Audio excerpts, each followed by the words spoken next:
If you're following me on Twitter, you'd know that I limit myself to 1 or 2 tweets a day to prevent myself from doom scrolling and ensure that I actually get some work done. You also might know that occasionally these tweets end up as Goatface Fun Facts, a behind the scenes look at the show, its characters, and the concepts therein. Now, I can't exactly find the original tweet because Twitter is a bad website, but I recall tweeting something to this effect sometime last year. Hashtag Goatface Fun Fact. Anarchist, the Goatface Corner's first side quest, was not the episode originally intended to air between seasons 1 and 2. The original side quest was cancelled due to its proximity to our YouTube channel's 10th anniversary, since I figured something more grandiose would be a better fit for the milestone. There are several nuggets of information one could glean from reading this. 1. For some reason, Goatface keeps referring to his YouTube channel as our YouTube channel, despite the fact that he's only one person.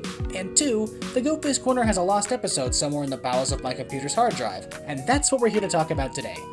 Deathmatch was an episode of the Goatface Corner I started work on in early 2019, just after the black and white arc of the show had ended. It was meant to bridge the 2-month gap between the end of the first season and the beginning of the second. In it, Team Deathmatch, a group of stylish, though inept criminals you may remember from the more recent tournament arc, attempt to rob the checkpoint.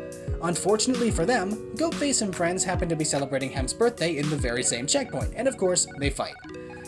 The episode itself is only about a third finished, I'd say. It hits the 5-minute mark and then cuts off. I'll show you what we've got, and then give y'all a quick rundown of how it was supposed to end. Keep in mind, this episode is entirely unfinished. There's no voice acting, nor is the usual scanline filter applied.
And that's where it ends. It's actually not bad, and a lot funnier than I remembered.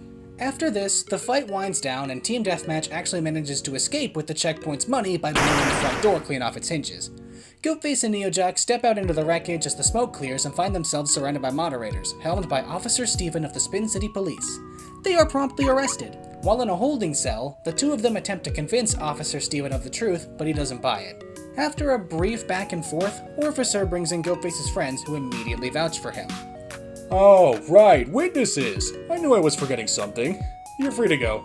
Goatface, Officer Steven, and a squad of moderators decide to team up and hunt down Team Deathmatch to recover what was taken from the checkpoint, as well as whatever they managed to grab from Gameplace Games up the street. They find them, almost immediately, much to Litfuse's shock, attempting to rob a third location, a bank, which Litfuse claimed to be a genius idea because no one would ever suspect us of robbing 3 places in one night. Another fight ensues, but this time, with the help of Officer Steven and his moderators, Goatface manages to put Team Deathmatch down for good. Officer Steven makes it clear that while Spin City's moderators aren't exactly keen on vigilante violence, sir. I mean justice. Vigilante justice. Sir. They are thankful for the help. The two groups split off on good terms and Team Deathmatch spends a short stint in prison. Man, these are a lot of tongue twisters. It's a simple premise. Oh my god. It's a simple premise, I know. I wanted the episode to serve as a bit of downtime for Goatface and the group between bigger threats. Something for them to deal with involving a regular bad guy who wasn't related to Glitch Kid or the upcoming cult of Gigabyte. But while the episode idea itself has merit, its window for uploading did not. The 10th anniversary was right around the corner, and it needed something more emblematic of the channel's history to properly celebrate it, hence Goatfloyd taking the spotlight instead.